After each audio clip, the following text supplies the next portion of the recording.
notre refus de céder sur les valeurs essentielles, notamment la liberté d'expression. C'est important de le faire avec nos amis suédois avec qui nous partageons notre quotidien, et c'est surtout important de le faire aujourd'hui, au moment où la France entière se rassemble dans des proportions incroyables. Je sais que nous voudrions tous aussi être à Paris, à Strasbourg, à Toulouse et ailleurs pour défiler, mais nous sommes en même temps heureux de pouvoir nous recueillir ici à Stockholm.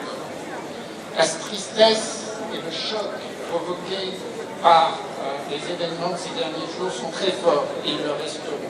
Nous pouvons aussi être fiers de la façon dont la France et les Français ont fait face en se mobilisant dans la dignité et surtout dans l'unité.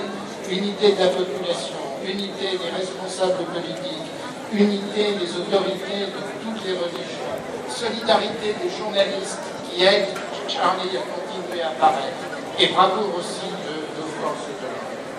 Comme le disait au lendemain de l'attentat un éditorialiste de la presse française, les démocraties sont des régimes de faible apparence et d'une force insoupçonnée. Et ces preuves font ressurgir leur attachement aux valeurs fondatrices. La liberté est comme l'air, on la respire sans y penser, mais si elle vient à manquer, nous déployons aussitôt toute notre énergie pour la retrouver.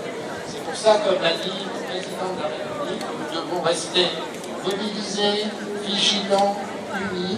Cela vaut aussi pour les Français de l'étranger, cela vaut pour les Français de Suède, et bien sûr, vous pouvez compter sur l'ambassade pour être à vos côtés et vous accompagner dans cette année. So thanks to all of you, and let's stay mobilized, French and Swiss.